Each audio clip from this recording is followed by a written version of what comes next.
وأحسن منك لم تر قط عيني وأجمل منك لم تلد النساء خلقت مبرأ من كل عيب خلقت مبرأ من كل عيب كأنك قد خلقت كما تشاء كتاب أنزلناه إليك مبارك ليدبروا آياته وليتذكر أولو الألباب. یہ کتاب برکت والی ہے جسے ہم نے آپ کی طرف نازل فرمایا ہے تاکہ دانش مند لوگ اس کی آیتوں میں غور و فکر کریں اور نصیحت حاصل کریں. اللہم صلی علی سیدنا محمد وعلی آل سیدنا محمد بعدد کل ذرۃ مئۃ الف الف مرۃ. سامعین و ناظرین کرام، السلام علیکم ورحمۃ اللہ وبرکاتہ. سامعین کرام، سورہ فرقان آیت نمبر 15. آج کا درس کا ایک ہی موضوع ہے، وہ یہ ہے کہ کیا ہم تقوی کی زندگی گزار رہے ہیں. اس کے ساتھ سامعین کرام آج کے درس کا آغاز کرتے ہیں. سب سے پہلے گزشتہ سبق کا آموختہ ہوگا. بل كذبوا بالساعة وأعتدنا لمن كذب بالساعة سعيرا. بلکہ انہوں نے قیامت کو بھی جھٹلا دیا ہے اور ہم نے ہر اس شخص کے لیے جو قیامت کو جھٹلاتا ہے دوزخ کی بھڑکتی ہوئی آگ تیار کر رکھی ہے. إذا رأتهم من مكان بعيد سمعوا لها تغيظا وزفيرا.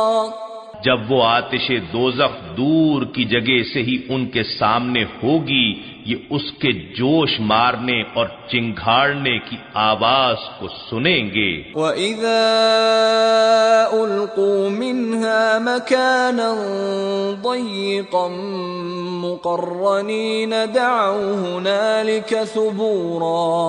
اور جب وہ اس میں کسی تنگ جگہ سے زنجیروں کے ساتھ جکڑے ہوئے یا اپنے شیطانوں کے ساتھ بندھے ہوئے ڈالے جائیں گے اس وقت وہ اپنی ہلاکت کو پکاریں گے. لا تدعوا اليوم ثبورا واحدا وادعوا ثبورا كثيرا. ان سے کہا جائے گا آج صرف ایک ہی ہلاکت کو نہ پکارو بلکہ بہت سی ہلاکتوں کو پکارو. سامعین کرام، سورہ الفرقان آیت نمبر 15.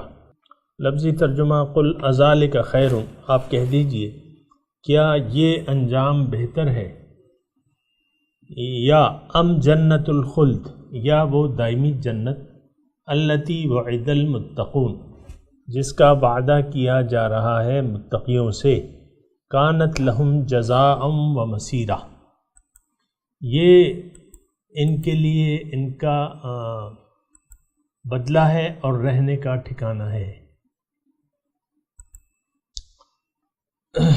سامعین اکرام، سورہ الفرقان کا ہم مطالعہ کر رہے ہیں اور آیت نمبر ہم نے پڑھی ہے 15. بہرحال ایک آیت اور پڑھ لیتے ہیں. لہم فیہا ما یشاؤون، ان کے لیے اس میں جو کچھ وہ چاہیں گے وہ ہوگا، خالدین ہمیشہ کے لیے اس میں رہیں گے. کانا علی ربک وعدا مسئولا، یہ آپ کے رب کے ذمے ایک وعدہ ایسا ہے کہ جس کے بارے میں ذمہ داری نبھائی جائے گی. سامعین کرام، بات یہ ہے کہ دنیا میں آ کے ہم دنیا ہی کے ہو کے رہ گئے، اور یہ ایک ایسی بات ہے کہ جو مناسب نہیں ہے. دنیا میں آ کے دنیا کا ہو کے رہ جانا یہ بڑے نقصان کا باعث ہے. اللہ تعالیٰ اس پہ بڑے ناراض ہوتے ہیں، اس کی وجہ یہ ہے کہ اللہ تعالیٰ نے انسان کو دنیا کے لیے نہیں پیدا کیا، بلکہ اس کا مقصد باطن ہے، آخرت ہے۔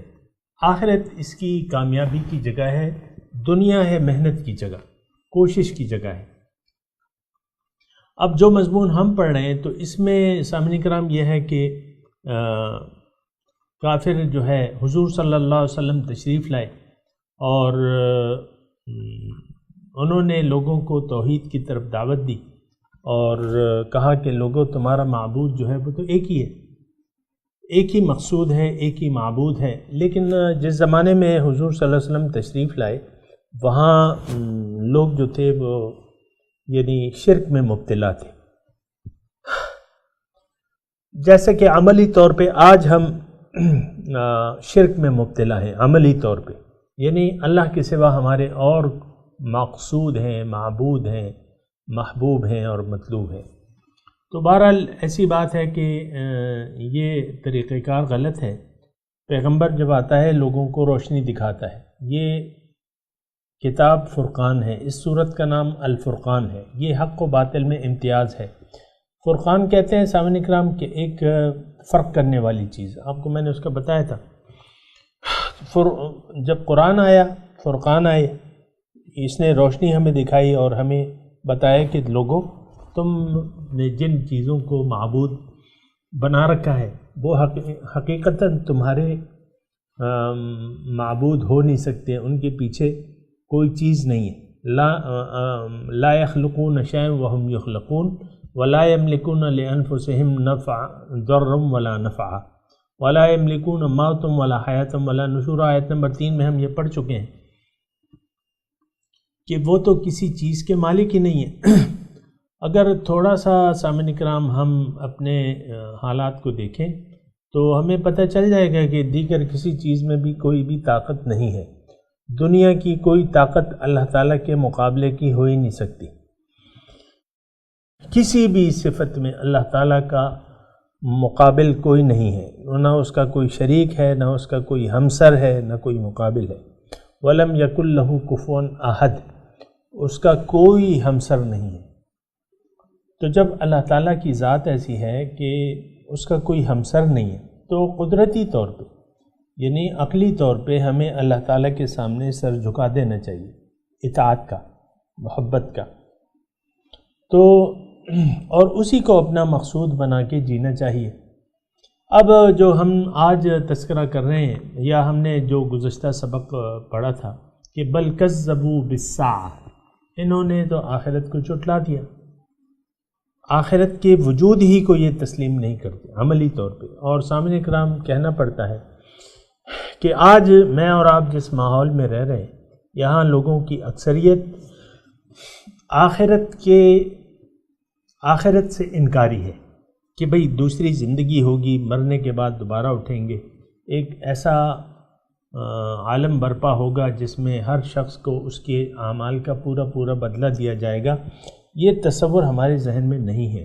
بہرحال اس کے حقیقت سے منہ چرانے سے، حقیقت سے آنکھیں چھپانے سے حقیقت بدل نہیں سکتی۔ ایک بات یہ یاد رکھیں، اگر ہم نے اس وقت اللہ تعالیٰ کی یاد سے ہمارا دل غافل ہے اور آخرت کو ہم نے ترجیح نہیں قرار دی بلکہ دنیا ہی کو اپنی ترجیح قرار دے دیا ہے، تو یہ حقیقت کے خلاف بات ہے۔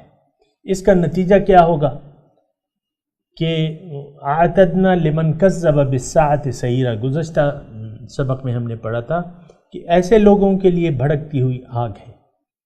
لمن کذب بالساعۃ، اس پہ میں نے زور دیا تھا، آج پھر میں آپ کو بتا رہا ہوں کہ عملی طور پہ ہم آخرت کو جھٹلانے میں مصروف ہیں۔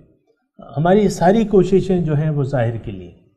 ضل سعیہم فی الحیاۃ الدنیا، قرآن کی ایک آیت ہے، آپ کو میں بتاتا رہتا ہوں، آج پھر بتاتا ہوں کہ قل هل ننبئکم بالاخسرین اعمال، کیا میں تمہیں نہ بتاؤں کہ سب سے زیادہ نقصان میں کون لوگ ہیں؟ الذین ضل سعیہم فی الحیاۃ، یہ وہ لوگ ہیں جن کی ساری کوششیں گم ہو گئیں دنیا ہی کے لیے۔ وہم یحسبون انہم یحسنون صنعا، اور یہ گمان یہ کرتے ہیں کہ کوئی وہ اچھا کام کر رہے ہیں،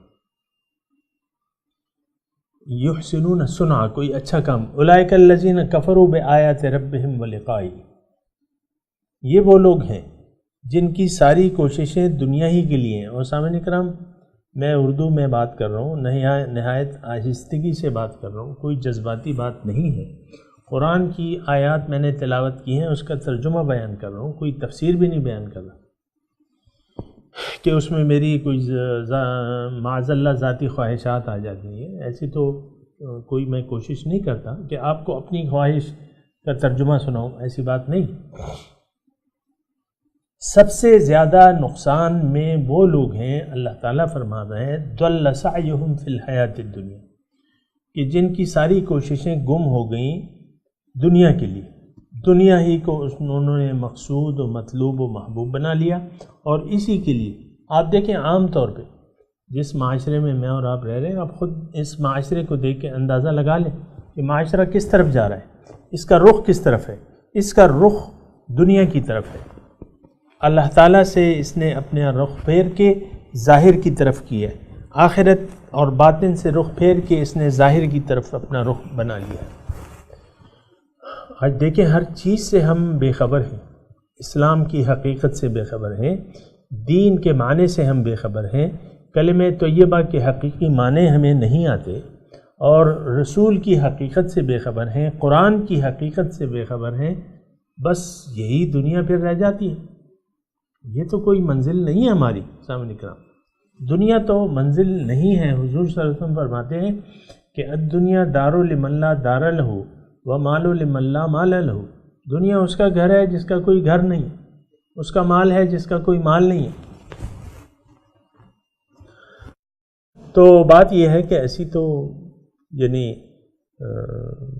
یعنی مناسب نہیں ہے، ایسا رویے جو ہیں جو ہم نے اپنائے ہوئے یہ مناسب نہیں ہے۔ اور یہ جو آیات میں پڑھ رہا ہوں یا جو مضامین بیان کیے جا رہے ہیں، اس میں ہمارے لیے نصیحت ہے، قرآن ہمارے لیے نصیحت ہے۔ اور میں آپ کو اکثر اصل میں ایسا ماحول نہیں ہے کہ آپ قرآن کو اپنے اوپر منطبق کریں یا اس میں اپنے لیے نصیحت ڈھونڈیں، ایسا نہیں ہے۔ اب جو آیات ہم پڑھ رہے ہیں سامنے کرام، شروع سے جو ہم نے پڑھا ہے کہ وَاتَّخَذُوا مِن دُونِهِ آلِهَةً، کہ انہوں نے اللہ کے سوا اور معبود بنا لیے ہیں۔ تو اب کون یہ آیات پڑھ کے کون آپ کو یہ بتائے گا کہ بھئی یہ تو میرے لیے ہے؟ تم اپنے دل میں اپنے سینے میں بت ٹٹولو، تم نے کون سے بت بنا لیے؟ اور حقیقت یہ ہے کہ ہم نے تو بت بنائے ہوئے، دنیا اور ظاہر، دنیا اور ما فیہا ہمارے سامنے بت ہے۔ دنیا اور ما فیہا کا جب میں نام لیتا ہوں نا سامنے کا نام، تو اس کا مطلب یہ ہوتا ہے کہ دنیا اور اس میں جو کچھ موجود ہے۔ اب اس میں آپ کی اپنی شخصیت بھی ہے ظاہر، تو بہت سے لوگ جو ہیں اپنی شخصیت کو انہوں نے بت بنایا ہوا ہے، ٹھیک ہے؟ اور پھر آپ کا بیوی ہے، شوہر ہے، بچے ہیں، آپ کا خاندان ہے، عزیز و اقارب ہیں آپ کے، یہ بت بنے ہوئے ہیں۔ پھر آپ کا کاروبار ہے، مال و دولت ہے جو آپ سمیٹ رہے ہیں یا سمیٹنے کی کوشش کر رہے ہیں اور وہ سمٹ نہیں پا رہا، یہ بت بنے ہوئے۔ اللہ تعالیٰ کی یاد سے ہمارے دل غافل ہیں۔ تو پھر یہ ہے کہ مختلف اس میں جو ابھی ہم نے سورہ فرقان میں مضامین پڑھے ہیں کہ یعنی اگر آپ ایک بات قبول کرنے کے لیے تیار نہیں ہے تو پھر اس کے لیے بہانے، جیسے کہ مشرکین مکہ نے کہا کہ بھئی اس کے ساتھ کوئی فرشتہ کیوں نہیں ہے، کوئی فرشتہ ہونا چاہیے تھا، یا اس کا ایک باغ ہونا چاہیے تھا جس سے وہ یہ کھاتا، یا اس کا ایک خزانہ ہونا چاہیے تھا۔ تو اللہ تعالیٰ نے پھر کہا ہے آیت نمبر 11 میں گزشتہ سبق میں، بل کذبوا بالساعۃ، انہوں نے حقیقت میں تو آخرت کی گھڑی کو جھٹلا دیا ہے۔ وَأَعْتَدْنَا لِمَنْ كَذَّبَ بِالسَّاعَةِ سَعِيرًا، اور ہم نے ایسے لوگوں کے لیے بھڑکتی ہوئی آگ۔ اب سامعین کرام، میں آپ کو یعنی آپ اگر سننے کے لیے تیار ہیں تو یہی آپ دیکھیں کہ جو لوگ عملی طور پہ آخرت کو جھٹلاتے ہیں ان کے لیے بھڑکتی ہوئی آگ ہے۔ اب اللہ تعالیٰ آج کا جو سبق ہے وہ یہ ہے کہ آپ ان سے کہیے قل اذالک خیر، کیا یہ انجام بہتر ہے، ام جنت الخلد، یا وہ دائمی جنت، یعنی جو بہشت جاویدانی جنت الخلد، وہ یعنی وہ بہتر ہے۔ اب یہ بات یہ ہے سامنے کرام، تھوڑی سی اگر آپ توجہ دیں تو اگر تھوڑی سی ہم عقل و فکر اور دانش سے کام لیں، یہ تو یعنی یہ فیصلہ کرنا بہت آسان ہے۔ دیکھیں آخرت میں تو ہم نے جانا ہے، یعنی مرنا تو ہے، اتنا تو ہر کوئی مانتا ہے کہ مرنا ہے۔ جب مرنا ہے تو آپ کو تھوڑی سی عقل استعمال کرنی ہوگی۔ اللہ تعالیٰ نے تو آخرت میں 2 ٹھکانے بیان کر دیے ہیں، فریق فی الجنت و فریق فی السعیر۔ ایک ٹولی جو ہے وہ جنت میں ہوگی، دوسری ٹولی دوزخ میں ہوگی۔ اور دوزخ دیکھیں یہ اللہ تعالیٰ کا کلام ہے، یہ اللہ تعالیٰ کا کلام ہے اور یہ سچ ہے، یہ بات سچ ہے، جو بھی اس میں ہے وہ سچ ہے۔ اب ٹھیک ہے ہم نے آخرت نہیں دیکھی، وہ پشتوں میں کہتے ہیں نا ایسے لوگ کہ بھئی یعنی بے یقینی کی جو جملے ہیں ہوں گے، ہر اردو میں بھی ہوں گے، پنجابی میں ہوں گے، لیکن میں چونکہ ایسے ماحول میں رہتا ہوں جہاں پشتو زبان بولی جاتی ہے، سمجھی جاتی ہے، اور یہاں کے جو مقامی زبان کی ضرب الامثال ہیں عام طور پہ وہ بھی میں سنتا رہتا ہوں، تو اس میں میں آپ کو چند سنا کے دیتا ہوں کہ ایسا لوگ کہتے ہیں، یہاں کے لوگ یعنی اس معاشرے کے لوگ ایسا کہتے ہیں، وہ کہتے ہیں پشتوں میں کہ بھئی دا آخرت سوک راغلی، کیا مطلب آخرت سے کون واپس آیا ہے، مزے اڑاؤ۔ اچھا پھر کہتے ہیں کہ دل طرح کا الطرح نغواڑ، کیا مطلب، اس کا مطلب یہ ہے کہ بھئی یہاں دے دو اور وہاں پھر مانگنا، الطرح نغواڑ پھر وہاں مانگنا۔ اسی طرح اور بھی جملے ہیں، لیکن یہ ہے کہ سامعین کرام یہ ایک عام تصور ہے۔ دیکھیں یہ صرف پٹھانوں کی معاشرے کی بات نہیں ہے، یہ ہمارے پورے ملک کا المیہ ہے۔ میں پاکستان کی بات کر رہا ہوں، باہر کے ملک میں تو حالات اور بھی ابتر ہیں۔ تو یہاں یہ ہے کہ ہم دیکھ رہے ہیں کہ لوگوں کا رخ جو ہے وہ ظاہر کی طرف ہے، اور اگر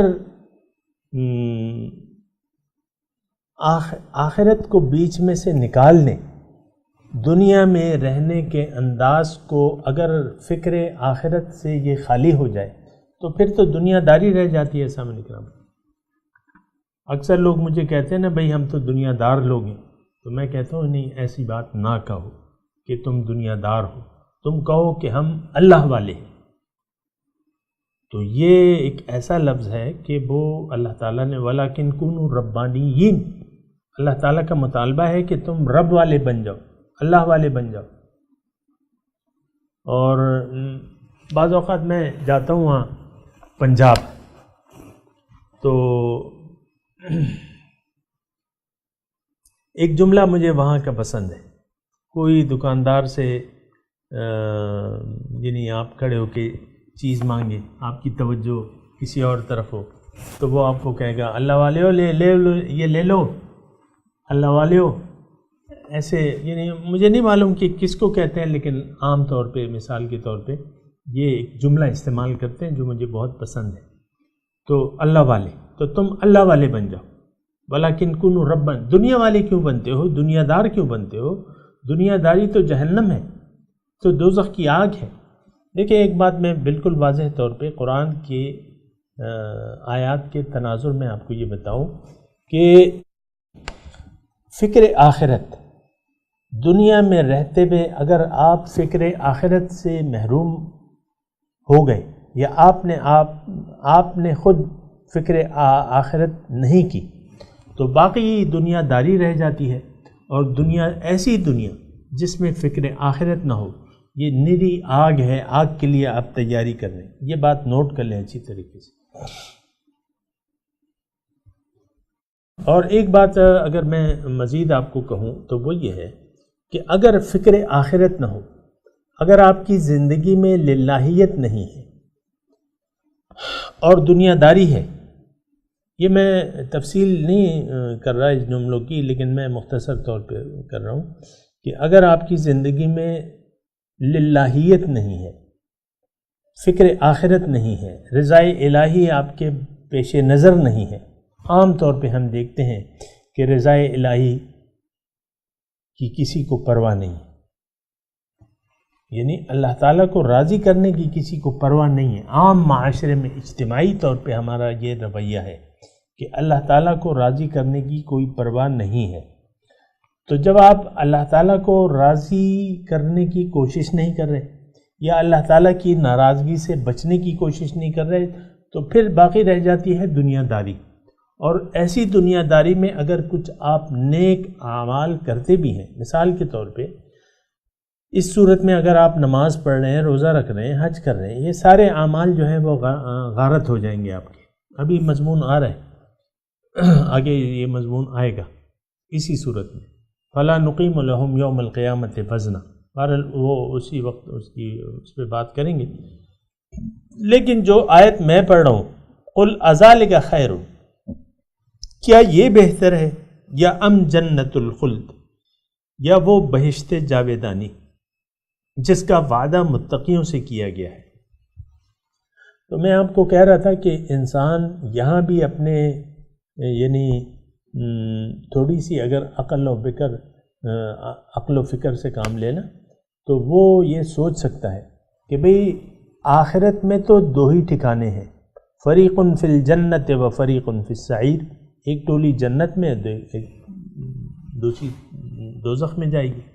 اب یہ ہے نا کہ یہ معاشرہ جو زندگی گزار رہا ہے یہ تو دنیا ہی کے لیے دنیا دار معاشرہ ہے، میٹیریلسٹ ہے، مادہ پرست آپ اسے کہہ سکتے ہیں۔ اب اس کا نتیجہ تو سوائے آگ کے کچھ بھی نہیں ہے۔ سامعین کرام، بغیر کسی لگی لپٹی کے میں آپ کو یہ بات کہہ رہا ہوں کہ اگر کوئی شخص دنیا دار ہے، یعنی اس کے کام میں نے آپ کو کہا للہیت نہیں ہے، رضا الہی کی کوئی پرواہ نہیں ہے، اللہ تعالیٰ کی ناراضگی سے بچنے کی، اور آج معاشرہ تو ایسے ہی ہے سامنے کے نام آپ دیکھ لیں۔ لیکن اللہ تعالیٰ فرما رہا ہے، یہاں تقابل کر رہا ہے، اذالک خیر ام جنت الخلد، کیا یہ انجام، یہ بھڑکتی ہوئی آگ، یہ وہ جگہ جہاں آپ ہلاکت مانگیں گے اور آپ ہلاک نہیں ہوں گے اور مسلسل آپ عذاب میں مبتلا ہوں گے، ایک تنگ جگہ میں، بھڑکتی ہوئی آگ میں، زنجیروں سے بندھا ہوا۔ ہمارا تو یقین نہیں ہے، بہرحال یہ قرآن کا مضمون ہے، مقرنین دعونا مکان اذا القوا منہا مکانا ضیقا مقرنین دعوا ہنالک ثبورا، ان کو جب ڈالا جائے گا دوزخ کی ایک تنگ جگہ میں، کال کوٹری میں، اور زنجیروں سے بندھے ہوئے ہوں گے، وہاں وہ موت کو پکاریں گے۔ تو وہ کہیں گے، ان سے کہا جائے گا آج ایک موت کو نہ پکارو، بدعوا ثبورا کثیرا۔ تو بہرحال یہ تقابل کرنا چاہیے سامعین کرام کہ جو زندگی ہم گزار رہے ہیں، تھوڑا سا یہاں سوچ لینا چاہیے، حقیقت کو دیکھ لینا چاہیے کہ جو زندگی ہم گزار رہے ہیں اس کا انجام کیا ہوگا۔ انجام میں نے آپ کو بتا دیا، یہاں بھی بتایا جا رہا ہے کہ وعدل، یا وہ جنت دائمی جس کا وعدہ کیا جاتا ہے متقیوں سے۔ یہاں ایک نقطہ یہ نوٹ کر لیں سامعین کرام کہ جنت کا وعدہ متقیوں سے ہے۔ قرآن ہدایت ہے متقیوں کے لیے۔ قرآن تو دیکھیں اللہ تعالیٰ کا راستہ بتاتا ہے، اللہ تعالیٰ ہمارا مقصود ہے، اللہ تعالیٰ ہماری منزل ہے، اللہ تعالیٰ تک جانے کا راستہ قرآن بتاتا ہے۔ نبی صلی اللہ علیہ وسلم نے اس راستے پر چل کر ہمارے لیے ایک نمونہ پیش کیا ہے کہ آپ اس طریقے کے مطابق اپنی زندگی گزاریں تو اللہ تعالیٰ تک پہنچ جائیں گے۔ تو یہاں یہ بات نوٹ کر لیں کہ جنت کا وعدہ متقیوں سے ہے۔ قرآن ہدایت ہے متقیوں کے لیے۔ ظاہر ہے سامعین کرام یہ ایک جگہ نہیں ہے، یہ قرآن میں کافی جگہ کھول کے اللہ تعالیٰ نے کہ قرآن میں متقی لوگ جائیں گے۔ اب متقی سامعین کرام یہ صاحب ایمان لوگ ہوتے ہیں، اور صاحب ایمان کا مطلب یہ ہے کہ جن کا ایمان باللہ ہو، اللہ تعالیٰ پہ یقین ہو کہ ہاں اللہ تعالیٰ ہی میرا مقصود ہے، میرا محبوب ہے، مجھے مطلوب ہے، تو آپ پھر تقوی سے کام لیں گے۔ دیکھیں تقوی کی صفت جو ہے وہ ایمان والوں میں آ سکتی ہے، متقی کی۔ تقوی کی روش صرف اختیار کر سکتے ہیں صاحب ایمان لوگ، جن کا اللہ تعالیٰ مقصود ہی نہیں ہے، تو پھر تو وہ غیر محتاط زندگی گزاریں گے۔ آج آپ دیکھ لیں یہ معاشرہ جو ہے من حیث القوم ایک ایسا معاشرہ ہے جس کا رویہ تقوی والا نہیں ہے۔ تقوی مطلب یہ اللہ تعالیٰ کی نہ عذاب سے ڈرتا ہے، نہ اللہ تعالیٰ کی نافرمانی سے بچتا ہے، نہ اللہ تعالیٰ کی رضا کے کام کرتا ہے۔ یہ من حیث القوم ایسا معاشرہ ہے، ایسا کرام۔ لیکن جنت کا وعدہ، یہ بات نوٹ کر لیں، متقیوں سے ہے۔ متقی صاحب ایمان لوگ، جو صاحب ایمان نہیں ہے وہ متقی نہیں ہو سکتا۔ آپ دیکھ لیں نا، ہم نیکیوں کی عام طور پہ بعض اوقات یہ نوجوان یہ جو ہوتے ہیں نا لوگ، یہ تقوی کی بعض اوقات جذبات آ جاتے ہیں، تقوی کی ایک کوششیں شروع کر دیتے ہیں۔ یعنی کسی نے داڑھی چھوڑ دی، مثال کے طور پہ داڑھی چھوڑ دی، نمازیں شروع کر دیں، تسبیح ہاتھ میں اٹھا لی، اور یہ وہ، لیکن وہ حقیقی تقوی سے وہ خالی رہتے۔ دل جو ہے، دل میں ان کے تقوی نہیں ہوتا۔ ظاہری صورت اگر آپ بنا بھی لیں گے، لیکن دل اگر تقوی سے خالی ہو تو پھر تو، اور حضور صلی اللہ علیہ وسلم کی تو مشہور حدیث ہے کہ التقوی ہا ہونا، دل کی طرف انہوں نے اشارہ کر کے فرمایا 3 مرتبہ، التقوی ہا ہونا، التقوی ہا ہونا، تقوی یہاں ہوتا ہے۔ تو مطلب تقوی میں آپ کو بتا رہا ہوں نا مختصر الفاظ میں، تقوی کیا ہے؟ احتیاط، کہ آپ احتیاط سے زندگی گزاریں، اللہ تعالیٰ کی رضا کے اعمال کریں، اس کی ناراضگی سے بچیں، اللہ کو مقصود زندگی بنا لیں، اس کے راستے پر چلیں حضور صلی اللہ علیہ وسلم کے طریقے کے مطابق۔ اب یہ لوگ جو ہیں جن کا ایمان باللہ ہے اور مصمم ارادہ ہے ان کا سیدھے راستے پر چلنے کا، اللہ تعالیٰ کے راستے، اللہ کو منزل بنا کے جو اللہ تعالیٰ کے راستے پر چل رہے ہیں، اور حضور صلی اللہ علیہ وسلم کا اسوہ حسنہ ان کے لیے ایک رول ماڈل ہے، یہ لوگ جو ہیں یہ متقی ہیں۔ دراصل یہی لوگ جو ہیں وہ متقی ہیں، ان سے اللہ تعالیٰ کا وعدہ ہے۔ لیکن ہم تھوڑا سا میں تقابل کروں گا، لیکن میرے پاس وقت ختم ہو گیا۔ چلیں ایسا کرتے ہیں، آپ یہ ایک آیت پڑھ لیتے ہیں، تبرک کے لیے اس پہ بات کریں گے انشاءاللہ۔ اعوذ باللہ من الشیطان الرجیم، بسم اللہ الرحمن الرحیم، قل اذالک خیر ام جنت الخلد التی بعد المتقون کانت لہم جزاء ومصیرا۔ ترجمہ سنا دیں، قل اذالک خیر، کیا یہ بہتر ہے، یہ انجام بہتر ہے، یہ جگہ بھڑکتی ہوئی آگ، یا ام جنت الخلد التی وعد المتقون، یا وہ دائمی جنت جس کا وعدہ اللہ تعالیٰ نے متقیوں سے کہا ہے، کیا ہے، کانت لہم جزاء ومصیرا، یہ ان کے لیے ان کی بدلہ ہے اور واپس لوٹنے کی جگہ ہے۔ لہم فیہا ما یشاؤون، ان کے لیے اس میں وہ ہوگا جو یہ چاہیں گے، خالدین، ہمیشہ اس میں رہیں گے، کان علی ربک وعدا مسئولا، یہ آپ کے رب کے ذمے وعدہ ہے جو ذمہ داری سے نبھایا جائے گا۔ سامعین کرام، اب ان آیت کی تلاوت اور ترجمہ۔